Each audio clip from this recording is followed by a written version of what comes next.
Assembly ఎన్నికలకు సమయం దగ్గర పడుతున్న కొద్దీ రాజకీయాలు హీటెక్కుతున్నాయి. ఆప్ బీజేపీలు పరస్పరం ఆరోపణలు చేసుకుంటూ పొలిటికల్ వార్లో జోరు చూపిస్తున్నాయి.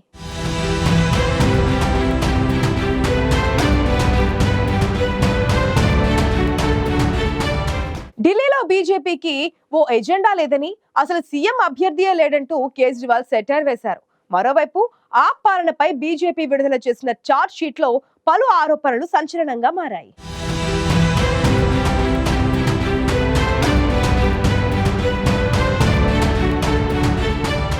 వచ్చే ఏడాది ప్రారంభంలో ఢిల్లీ అసెంబ్లీకి ఎన్నికలు జరగనున్న నేపథ్యంలో ఇప్పటికే ఆప్ బీజేపీల మధ్య పరస్పర ఆరోపణలు, విమర్శల పర్వం కొనసాగుతోంది. తాజాగా బీజేపీపై ఆప్ అధినేత అరవింద్ కేజ్రీవాల్ తీవ్రస్థాయిలో విమర్శలు చేశారు. బీజేపీకి ఢిల్లీ విషయంలో ఎలాంటి ఎజెండా లేదని కేజ్రీవాల్ విమర్శలు గుప్పించారు. అంతేకాదు, వారికి ఇంతవరకు సీఎం అభ్యర్థి కూడా లేరని బీజేపీని ఉద్దేశించి కేజ్రీవాల్ ఎద్దేవా చేశారు. అయితే తనను ఎలా వేధించాలో అని మాత్రమే బీజేపీకి తెలుసంటూ కేజ్రీవాల్ తీవ్ర స్థాయిలో ధ్వజమెత్తారు.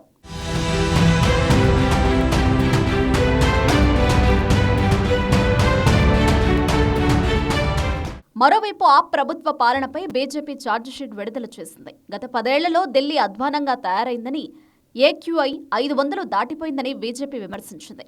యమునా నదిలో పవిత్ర స్నానం చేస్తానని చెప్పిన కేజ్రీవాల్ నదిని విషపూరితంగా మార్చేశారని కేంద్ర మంత్రి అనురాగ్ ఠాకూర్ విమర్శించారు. Water board scam, class room scam, Mohalla clinic స్కామ్లకు పాల్పడ్డ అత్యంత అవినీతిపరుడు కేజ్రీవాల్ అని దుయ్యపట్టారు. ఢిల్లీలోని ఆ ప్రభుత్వం దేశంలోనే అత్యంత అసమర్థ పాలన సాగిస్తోందని, అందరికీ ఉచిత నీరు అని చెప్పిన ఆమ్ ఆద్మీ పార్టీ ప్రజలకు కనీసం నీటిని సైతం అందించలేకపోతోందని విమర్శలు చేశారు. ఆ ప్రభుత్వ వైఫల్యం కారణంగానే ఢిల్లీ ప్రజలు ట్యాంకర్లకు వేలకు వేలు చెల్లించాల్సి వస్తుందని అనురాగ్ ఠాకూర్ విమర్శించారు.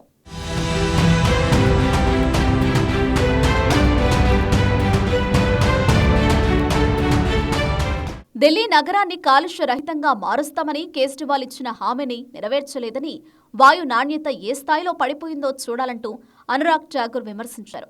కేజ్రీవాల్ ప్రభుత్వం యమునా నదిని కాలుష్యమయంగా మార్చడంతో అక్కడ పండుగలు చేసుకోవడం కూడా కుదరడం లేదని, కేజ్రీవాల్ ఆ నదిలో పవిత్ర స్నానం చేస్తానని అన్నారని, ఆ సమయం వచ్చిందని కేజ్రీవాల్కు సవాల్ విసిరారు అనురాగ్ ఠాకూర్. అలాగే మహిళల భద్రత గురించి కేజ్రీవాల్కు ప్రశ్నలు సంధించారు. ఆ ప్రభుత్వం నిర్భయ నిధులను ఎందుకు వినియోగించలేకపోతుందని ప్రశ్నించారు. అవినీతి రహిత పాలన అందిస్తామని చెప్పిన కేజ్రీవాల్ ప్రభుత్వం అవినీతిలో కూరుకుపోయిందంటూ దుయ్యపట్టారు అనురాగ్ ఠాకూర్. ఇక సీఎం సహా వారి మంత్రులే జైలుకు వెళ్లారని తీవ్ర విమర్శలు చేశారు. ఆ ప్రభుత్వ పాలనలో ఆ పార్టీ నేతలు అవినీతికి పాల్పడ్డారని, అందుకే వారు జైలుకు వెళ్లారని అనురాగ్ ఠాకూర్ ఆరోపించారు.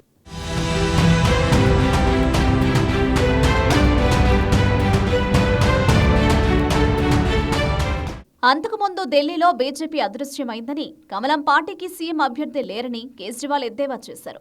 ఢిల్లీలో బీజేపీకి కనీసం ఒక టీం కూడా లేదని, అసలు ఆ పార్టీకి ప్రణాళిక లేదంటూ విమర్శించారు. కమలం పార్టీకి ఢిల్లీపై ఒక విజన్ లేదని, వాళ్ల నినాదం ఒకటేనని, కేజ్రీవాల్ను తొలగించాలన్నదే వారి మిషన్ అంటూ బీజేపీపై తీవ్ర స్థాయిలో విమర్శలు చేశారు అరవింద్ కేజ్రీవాల్.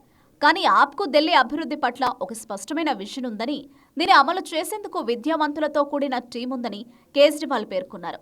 ఢిల్లీలో తమ పాలనలో గత 10 ఏళ్లలో చేసిన పనులు అనేకం ఉన్నాయని, ఎవరు పనిచేశారో వాళ్లకే ఢిల్లీ ప్రజలు ఓటేస్తారే తప్ప దూషించే వారికి కాదని కేజ్రీవాల్ చేసిన వ్యాఖ్యలు రాజకీయ వర్గాల్లో చర్చనీయాంశంగా మారాయి.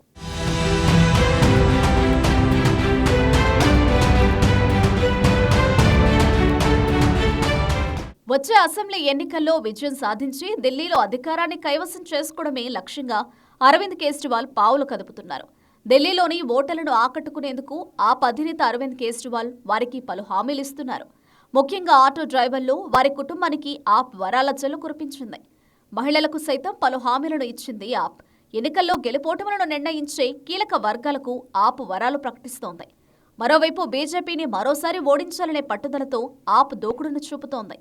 అయితే ఈసారి కాంగ్రెస్, ఆప్ వేరువేరుగా పోటీ చేస్తుండటంతో బీజేపీ తమకు కలిసి వస్తుందని భావిస్తుండగా, ఒంటరిగానే మరోసారి అధికారంలోకి వస్తామని ఆప్ ధీమాతో ఉంది. మొత్తంగా ఇప్పటి నుంచే ఢిల్లీలో రాజకీయాలు హీటెక్కాయి.